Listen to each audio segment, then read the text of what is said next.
tubuh yang berbeda. Seorang pemuda terbaring di atas tempat tidur kayu. Ia terlihat sangat kesakitan. Tubuhnya sangat lemah tak berdaya. Pemuda itu menahan rasa sakit. Batuk darah yang semakin membuatnya kesakitan. Wajahnya pucat seakan-akan tak ada darah lagi yang mengalir di tubuhnya. Nampak jelas kondisinya sangat buruk, bahkan tak lama lagi ia mungkin akan mati. Karena kondisinya tersebut, wanita yang berada di sisinya menjadi panik. Ren Hongling, nama wanita tersebut yang merupakan ibu dari pemuda itu. Ia berusia sekitar 30 tahun, meski tak muda lagi. Namun aura kecantikan masih terpancar dari wajahnya yang mulus. Karena panik, ia menggenggam tangan putranya dengan erat. Yushang, akhirnya kamu bangun. Ibu sangat cemas dan takut. Ia terhenti sejenak. Ibu takut kamu mati. Lanjutnya dengan berurai air mata. Ah, cepat panggilkan ayahnya. Katakan padanya Yushang sudah sadar sekarang. Teriak Ren Hongling kepada pelayan yang berjaga. Salah seorang pelayan dengan cepat berlari tanpa mendengarkan lagi perintah selanjutnya. Suara-suara itu bermunculan dan langsung menghilang. Yushang dalam keadaan bingung. Apakah ini kenyataan atau hanyalah mimpi?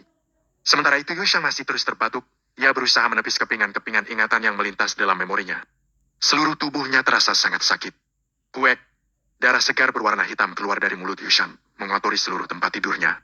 Dilihat dari warnanya yang hitam, jelas sekali kalau darah Yushang mengandung racun. Yushang memegang dada kirinya, terasa sakit. Ia menghela nafas, lalu menatap wanita yang berada di hadapannya.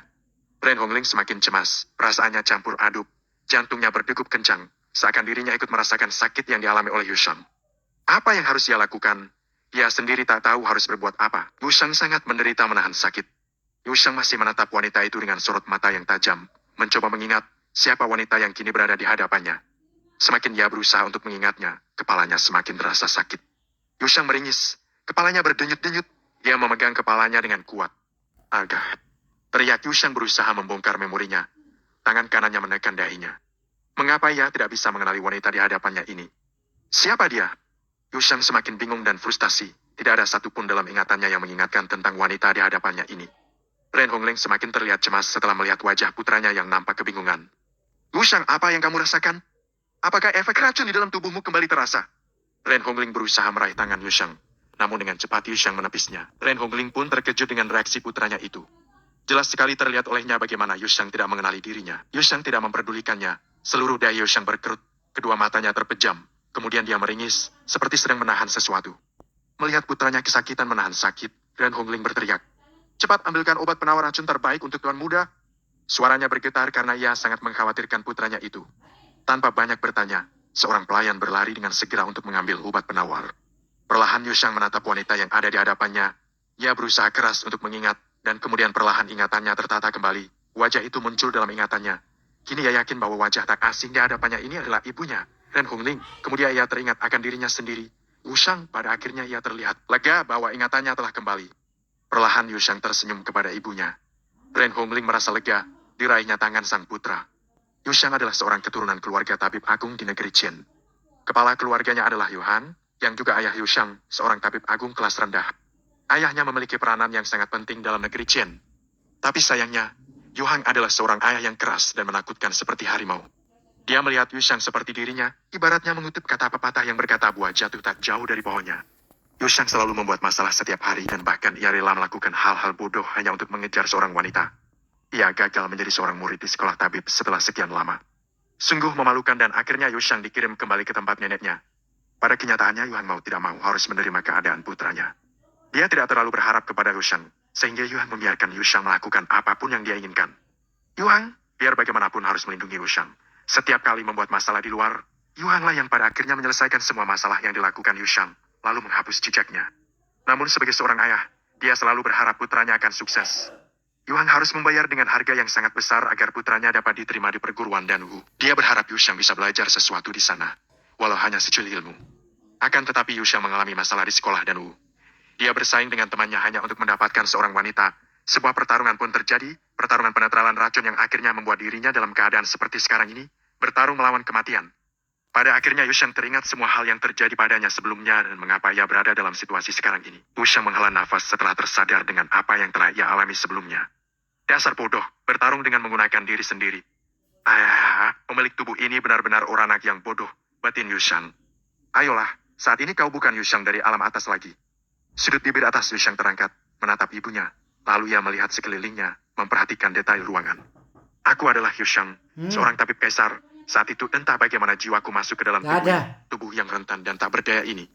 Hanya karena surga memberkati aku, maka aku dilahirkan kembali sebagai manusia yang berbeda. Kini aku adalah Yushang dari negeri Chen, dan wanita di hadapanku ini adalah ibuku. Meski hanya jiwaku yang ada di tubuhnya, namun semua ingatan tentang masa lalu pemilik tubuh ini tidak terhapus sama sekali. Lalu ingatan tentang masa lalu Yushang tiba-tiba bermunculan, tentang balas dendam kepada seseorang yang telah membuatnya mati. Ya benar, pemilik tubuh sebenarnya telah mati. Aku akan membunuhnya dengan tanganku sendiri. Kedua mata Yushang tiba-tiba berubah, sangat menakutkan.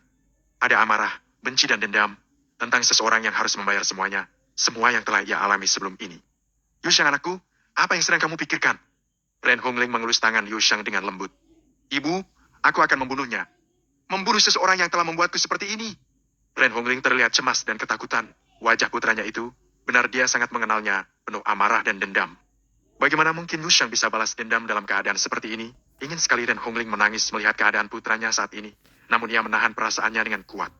Ia menggenggam tangan Yushang, meyakinkan putranya bahwa ia akan selalu ada untuknya. Yushang pernah berselisih paham dengan keluargawan. Bukan tanpa alasan Yushang ingin melakukan balas dendam pada keluargawan. Karena sebelumnya ia telah dihabisi dan disakiti oleh keluargawan. Yushang, kamu tahu, seseorang harus menunggu waktu dan kesempatan yang tepat untuk melakukan balas dendam. Ibu sangat paham kalau kamu menderita dan marah atas apa yang telah terjadi, tapi keadaanmu masih lemah. Jangan terlalu memikirkan masalah balas dendam ini, karena ayah dan ibumu pasti akan membuat perhitungan dengan keluargawan. Ren Hongling tak dapat lagi menahan diri, air matanya jatuh. Saat ini yang terpenting bagi ibu adalah kesehatanmu. Itu yang lebih penting. Yushang merasa tersentuh melihat ibunya menangis. Ia yakin ibunya sangat mencintainya. Yushang meraih tangan ibunya dan menggenggamnya dengan erat. Maafkan aku ibu, telah membuatmu khawatir.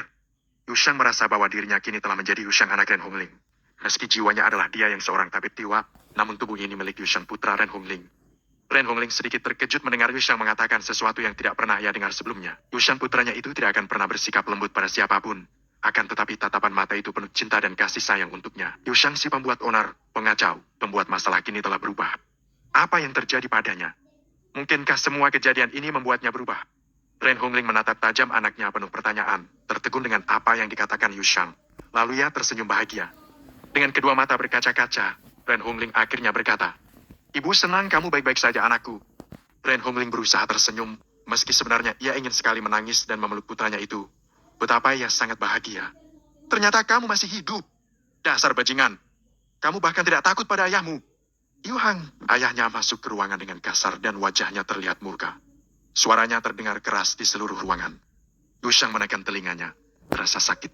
Suara ayahnya membuat gendang telinganya berdengung. Sebenarnya semua penghuni ruangan menyadari bahwa Yuhang tidak benar-benar marah, karena mereka tahu kalau Yuhang amat sangat gembira melihat putranya masih hidup. Yuhang sangat khawatir dengan nasib putranya, bahwa Yushang tidak akan pernah terselamatkan. Yuhang terlahir sebagai lelaki keras dan kasar, padahal leluhurnya keturunan tabib agung, keluarga keturunan dengan pendidikan dan tata krama yang baik. Akan tetapi Yuhang lebih pada keturunan lelaki dari pegunungan. Yushang memiliki tabiat yang sama dengan ayahnya, keras kepala dan kasar. Suamiku, Yushang baru saja tersadar dan ia berhasil melewati kematian. Sebaiknya sikapmu tidak sekasar itu. Ucapkanlah kalimat yang baik-baik untuknya. Yuhang hanya tersenyum melihat ekspresi istrinya yang terlihat kesal kepada dirinya. Perlahan ia mendekat, berdiri di sisi tepian tempat tidur. Tatapannya tertuju pada noda warna merah hitam yang tertinggal di alas tempat tidur. Sepertinya anakku memiliki kehidupan yang sangat diberkati. Dia bisa selamat dari kematian. Ayo buka mulutmu, telan pil penawar racun ini dan bersihkan racun dalam tubuhmu. Kamu akan baik-baik saja setelah menelan pil ini. Yushang menatapnya sesaat, kemudian melirik ibunya. Kedua alis Ren Hongling terangkat, seakan bertanya kepada sang suami, apa itu? Ini pil penawar racun. Apa kalian tidak percaya padaku? Yuhang meradang. Hei, aku ayahmu Yushang. Suaranya meninggi, lalu mereda setelah melihat wajah Ren Hongling seakan mengatakan, jangan lakukan itu. Yuhang menghela nafas, lalu tersenyum sinis. Obat itu akan membersihkan semua racun dalam tubuhmu. Karena curiga, Yushang segera melompat ketakutan dan dengan cepat menarik tubuhnya ke belakang tempat tidur. Apa mungkin pil itu bisa dimakan? Yushang berteriak dengan kedua matanya yang melebar. Yuhang menggeram kesal melihat tingkah laku putranya. Kamu bocah kecil, apa kamu pikir pil ini bisa merusak otakmu? Apa kamu lupa status ayahmu? Ren Hongling yakin tindakan Yushang atas dasar ketidakpercayaan dirinya terhadap sang ayah tentang khasiat pil penawar racun itu. Yushang, ayahmu adalah tabib agung. Bahkan jika yang mulia bertemu dengannya, dia akan menunjukkan rasa hormat. Dia adalah ayahmu. Tidak mungkin dia akan menyakitimu dan membuatmu menderita. Sudut bibir atas Yushang berkedut. Dia tetap menolak dan masih diam terpaku tanpa berkata apa-apa. Dia jelas tahu bahwa obat itu adalah pil penawar racun. Hanya saja ia berpikir bahwa khasiat dari pil itu agak terlalu lemah. Di masa lalunya, ayah Yushang adalah tabib kaisar. Dia tumbuh dan meminum pil obat-obatan seolah-olah dia sedang makan permen jeli. Bagaimana mungkin dia tidak paham tentang pil penawar racun biasa itu? Karena pil penawar racun itu tidak akan mampu membantu menetralkan racun di tubuhnya. Efeknya terlalu lemah dan tidak akan dapat sepenuhnya menghilangkan semua sisa racun di dalam tubuhnya. Para tabib dengan kemampuan rata-rata tidak akan dapat mendeteksi sisa racun ini dan tidak akan terlalu berpengaruh pada kesehatan Yushang di masa depan. Akan tetapi racun-racunnya akan bersembunyi di dalam tubuhnya dan selamanya terikat. Racun itu juga akan mempengaruhi perkembangannya di masa depan. Khususnya kemampuannya dalam mengolah jurus bela diri. Bahkan pil penawar racun itu tidak akan mampu mengeluarkan racun rumput penghancur usus di dalam tubuhnya. Wajar jika Yushang tidak mempercayainya. Saat kejadian Yushang dikirim ke rumahnya dalam keadaan tidak sadarkan diri dan sekarat, racunnya sudah menyebar ke seluruh tubuh. Bisa dikatakan jika pada saat itu Yushang sama dengan orang mati. Bahkan untuk sekedar menelan pil penawar racun saja dia tidak mampu. Saat itu Yuhang benar-benar tidak berdaya melihat putranya, menyebabkan api amarahnya meledak dan seketika itu juga Yuhang membawa para pengawalnya untuk berperang melawan keluarga Wan. Sebelum mati dan bereinkarnasi pada Yushang dari negeri Qin, Yushang adalah seorang tabib kaisar, jadi dia tidak percaya dengan pil yang ditawarkan oleh Yuhang. Pengalamannya dalam dunia pengobatan jelas tidak bisa dibandingkan dengan tabib agung seperti Yuhang. Yushang meringis, menatap pil di tangan ayahnya. Melihat ekspresi putranya, Yuhang menjadi sangat kesal. Kamu, bajingan kecil! Berani-beraninya meragukan khasiat obat ayahmu sendiri. Yuhang naik pitam, matanya merah menahan amarah. Yushang menatap tak berdaya obat hitam kusam di tangan ayahnya. Melihat sekali lagi pada mata ayahnya, ada kemarahan di sana. Dia membuka mulutnya dan berkata, rumput abalone merah terdiri dari 2 bagian, dan green snake ball memiliki 1 bagian. Seharusnya obat itu disempurnakan terlebih dahulu. Kesalahan terbesarnya adalah menambahkan besi sulfat ke dalam pil penawar racun tidak akan meningkatkan efek obatnya. Justru sebaliknya, mengacaukan komposisi obat pil penawar racun itu sendiri. Ayah, karena ayah mengalami kesulitan untuk memperbaiki pil itu, justru malah menurunkan standar ayah sendiri. Yuhang sangat terkejut mendengar apa yang baru saja Yushang katakan. Awalnya ia sangat marah, tapi setelah mendengar penjelasan Yushang, ia menahan diri, lalu menyimak setiap perkataan Yushang dengan jelas dan detail. Yuhang yakin apa yang telah ia lakukan sudah benar-benar akurat untuk proses penyempurnaan pil tersebut. Penjelasan Yushang membuat dirinya berpikir keras. Alisnya terangkat lalu kemudian dia memicingkan kedua matanya. Benarkah dia anakku? Kini tatapannya berubah. Yushang bisa menjelaskan secara jelas dan detail perihal kekurangan dan kelebihan pilnya. Yuhang ragu, apakah pemuda yang kini di hadapannya adalah benar-benar anaknya. Yushang, tapi secara jelas dia memang Yushang. Kini kedua bola matanya menelisik ke seluruh bagian tubuh Yushang, dari ujung kaki hingga ujung kepala. Tidak ada yang berubah. Jelas dia anakku. Gumamnya adalah hati. Jangan menatapku seperti itu. Aku anakmu, ayah. Teriak Yushang pada akhirnya karena melihat ayahnya yang mulai mencurigainya. Hei bocah nakal. Jangan sok pintar seakan kau tahu segalanya tentang ilmu pengobatan. Bahkan membuat ramuan penawar racun sederhana saja kau tidak becus. Yuhang naik pitam. Tapi sebelum semuanya terlambat dan ayahnya makin mencurigainya karena kesalahan yang dia lakukan. Dengan cepat Yushang berlari menghampiri ayahnya. Meraih pil penawar racun itu dari tangan ayahnya dan menelannya dengan cepat. Yushang tersenyum. Seharusnya aku menjaga perilakuku di hadapannya atau dia akan curiga. Yushang tersadar bahwa dia kini berada di tubuh Yushang anak dari Yuhang. Laki-laki pemarah dan keras kepala di hadapannya itu. Untung juga anak ini bernama sama dengannya. Kedua, mencari seni bela diri yang cocok untuknya. Bukan karena obat milik Yuhang tidak mujarab, akan tetapi sebaliknya. Kondisi tubuh Yushang lah saat ini yang sangat buruk. Meskipun obat penawar racun Yuhang menimbulkan beberapa efek samping, Yushang sama sekali tidak peduli karena dia memiliki cara untuk menyembuhkannya. Saat ini yang lebih penting bagi dirinya adalah mengurangi racun pada tubuhnya. Sejak menempati tubuh ini, Tabib Kaisar Yushang tidak tahan untuk melihat dirinya sendiri. Dia benar-benar tidak mengerti bagaimana Yushang bisa bertahan selama lebih dari 10 tahun terakhir dengan kondisi tubuh seperti ini. Meskipun terlahir dari keluarga tabib terhormat, pemuda ini justru tidak bisa mempelajari tingkat kedua energi Moriniki. Meskipun hanya di negeri Fana, seseorang yang dalam keluarga tabib dan sudah makan sesuatu yang mengandung energi Ki murni seperti manisan, seharusnya berada pada tingkat keempat energi Ki murni. Menyadari hal ini, Tabib Kaisar Yushang serasa ingin menangis. Dengan kondisi seperti ini, tidak heran jika Yushang mati karena tidak dapat bertahan dengan racun yang begitu kuat mengalir di dalam tubuhnya yang lemah ini. Tabib Kaisar Yushang sekarang mewarisi tubuh ini. Sebenarnya tidak banyak yang dapat dia lakukan saat ini. Yang bisa dia lakukan adalah memperbaiki tubuhnya secara perlahan-lahan. Di mata orang lain, tindakan Yushang menyambar pil itu menunjukkan sifat aslinya. Namun, Yuhang menyeringai. Ha! Aku tahu kau hanya membual. Kau telah berhasil membuatku ketakutan tetapi hanya sesaat. Yuhang menyadari ada sesuatu yang salah. Ia berpikir pasti anak berandalan ini menyelinap dan melihat resep pil atau mendengar para pelayan yang berbicara tentang dia yang sedang menyempurnakan pil penawar racun. Begitulah cara Yushang mengetahui semua detail tentang pil itu. Karena Yushang sudah bisa bercanda, seharusnya tidak ada yang perlu dikhawatirkan dengan kondisinya. Melihat reaksi Yuhang, Yushang memilih untuk tidak menjelaskan apapun. Berpura-pura acuh dan tidak tahu apa-apa lebih cocok dengan tubuh ini. Akan lebih baik jika dia mempertahankan sikapnya untuk saat ini. Ayah, ibu, aku sedikit lelah dan ingin beristirahat untuk saat ini. Yushang ingin beristirahat dan meminta mereka untuk pergi. Yushang, kau baru saja sembuh dari penyakit yang berat. Tentu saja kau perlu banyak waktu beristirahat. Jika terjadi sesuatu, minta tolonglah pada lu untuk memberitahu kami. Ren Hongling dan Yuhang kemudian mengajak yang lainnya untuk keluar dari ruangan. Yushang mulai bermeditasi. Dia mengalirkan energi murni di dalam tubuhnya untuk menyerap efek obat pil penawar racun dan membersihkan racun yang ada di dalam tubuhnya. Akan tetapi, energi murni di dalam tubuhnya sangat sedikit, sehingga ia hanya bisa menyerap sedikit manfaat dari pil tersebut. Ironis sekali, sang tabib Kaisar baru saja mendapatkan kembali kesempatan hidup untuk kedua kalinya selama dari keracunan. Tetapi sekarang dia justru hampir mati karena kesal. Pada akhirnya semua efek pengobatan dari pil penawar racun yang ada di dalam tubuh Yushang terserap ketika hari menjelang fajar.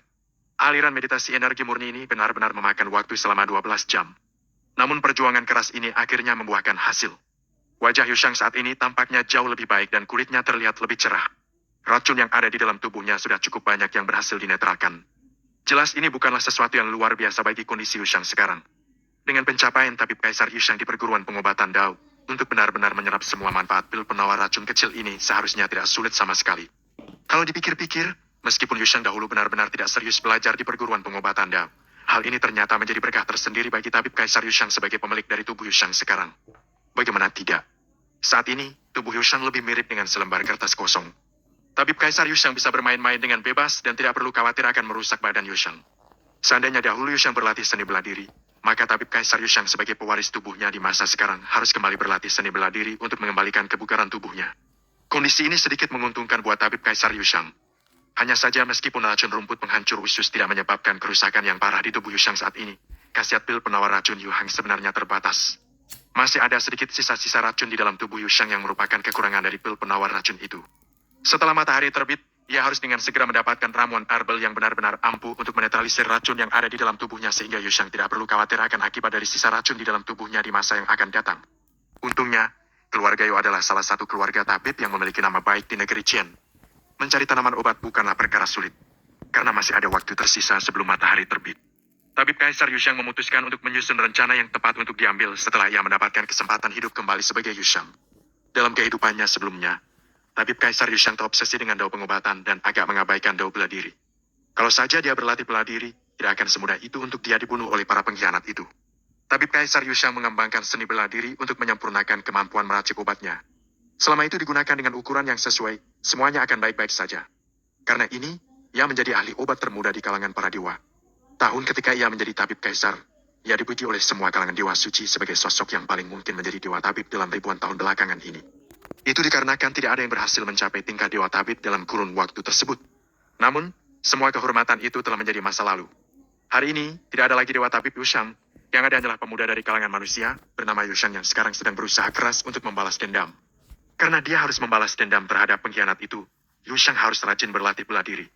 Meskipun kemampuan si pengkhianat di dao pengobatan sedikit lebih buruk daripada Yushang, tetapi kemampuan si pengkhianat di dao bela diri tidak dapat diragukan lagi kehebatannya. Yushang saat ini harus berusaha keras agar dapat mengungguli kemampuan si pengkhianat. Pada dasarnya, kekurangan para pemuda dari kalangan bawah di negeri manusia terletak pada kemampuan dasar dan jurus bela diri. Pada kenyataannya, kemampuan dasar untuk Yushang saat ini memang terbilang sangat rendah, tetapi yang tidak dia miliki adalah kemampuan dalam hal jurus bela diri. Terlepas apakah di kalangan bawah atau kalangan dewa, seorang tabib selalu diperlakukan dengan hormat. Dan lagi, ayah tabib Kaisar Yushang, Yu Zhenyan adalah ahli obat nomor 1 di kalangan dewa dengan jumlah teknik yang dikumpulkan selama bertahun-tahun sampai tak terhitung lagi jumlahnya.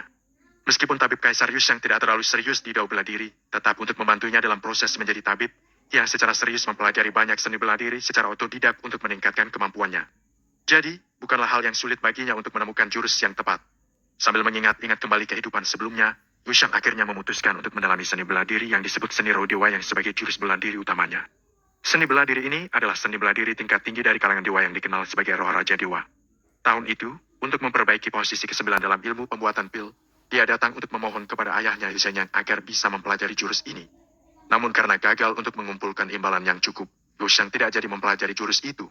Jurus roh raja dewa terkenal kejam untuk membuat sang pemilik menjadi tidak terkalahkan dan paling atas di kalangan dewa. Di alam dewa, apapun yang membawa embel-embel kedewaan sangatlah berharga. Saking berharganya bahkan bisa menyebabkan pertarungan berdarah. Tahun itu ketika seni roh dewa yang terungkap, seluruh alam dewa terguncang. Untuk mendapatkan jurus ini, dikatakan lebih dari 10 Raja Dewa tewas. Pada akhirnya, jurus ini berakhir di tangan sosok yang tidak dikenal bernama Raja Dewa Roh Bulu. Dia menyembunyikan jurus ini selama lebih dari 1 dekade, hingga akhirnya dia menjadi Raja Dewa Roh Bulu dengan menggunakan 1 pukulan. Kalau bukan karena betapa luar biasa berharga, dan pentingnya pil tingkat ke-9 bagi Raja Dewa Roh Bulu, dia tidak akan menukar jurus itu dengan pil. Tentu saja dia merasa nyaman dengan menyerahkan jurus ini ke Usanyang karena Usanyang dan putranya terobsesi dengan dao pengobatan dan tidak memiliki niat yang tersembunyi untuk menggunakan jurus itu untuk menguasai dunia ini. Yushang telah mempelajari sendiri seni roh dewa yang sebelum mendalaminya secara benar. Jejak-jejak energi murni merembes melalui tubuh Yushang dan mulai memancarkan cahaya kuning samar. Energi ki murni mungkin tampak tidak penting. Namun, energi ini penting ketika melatih seni bela diri layaknya sebuah gedung pencakar langit yang membutuhkan pondasi kuat di atas tanah. Tanpa dasar yang tepat, bela diri akan menjadi seperti tanaman tanpa akar yang suatu hari nanti akan mengalami masalah pertumbuhan. Itu adalah pengetahuan umum. Namun ketika mendalami seni bela diri, hanya sedikit yang benar-benar menerapkan dasar pengetahuan ini. Banyak yang tergesa-gesa dan pada akhirnya tanpa sadar membahayakan masa depan mereka sendiri. Uftet, 4 jam kemudian, Yushang terbangun dari meditasinya dan menghembuskan nafas panjang. Seni roh dewa yang ini memang kuat. Meskipun 4 jam meditasi, tidak banyak energi murni meningkat di dalam tubuhku. Kualitasnya sangat murni. Jika aku terus bermeditasi seperti ini, mungkinkah aku tidak akan terkalahkan? Yushang yang dulunya memang sang tabib kaisar secara alami, memiliki wawasan yang luas. Baginya memberikan penilaian seperti itu pada jurus ini menunjukkan betapa luar biasanya jurus tersebut. Selama 4 jam terakhir, Yushang telah menggunakan seni roh dewa yang untuk menambah sedikit energi murni yang dimiliki Yushang yang dulu. Proses ini memperhalus energi murni di dalam dirinya dan membuat kondisi tubuhnya jauh lebih baik. Meskipun begitu, tidak ada perkembangan yang mencolok dalam peningkatan energi ki murni di dalam tubuhnya. Sebaliknya, kondisinya semakin memburuk yang mengakibatkan dia kembali ke tingkat pertama energi ki murni. Untungnya, Yushang yang dulu mengabaikan meditasi selama beberapa tahun terakhir. Jika tidak, Yushang yang sekarang harus mengeluarkan banyak usaha untuk memperbaiki energi murni di dalam tubuhnya. Kondisi ini bisa dianggap menguntungkan untuknya. Hari mulai pagi, Yushang bangkit dan meninggalkan ruangan untuk mengambil beberapa obat dari gudang obat keluarga Yu. Tepat setelah melangkah keluar dari ruangan, sesosok gadis yang menggunakan gaun berwarna hijau bertabrakan dengannya. Ketiga, mencari obat. Sosok bergaun hijau itu bernama Lu. Dia adalah pelayan rumah yang bertanggung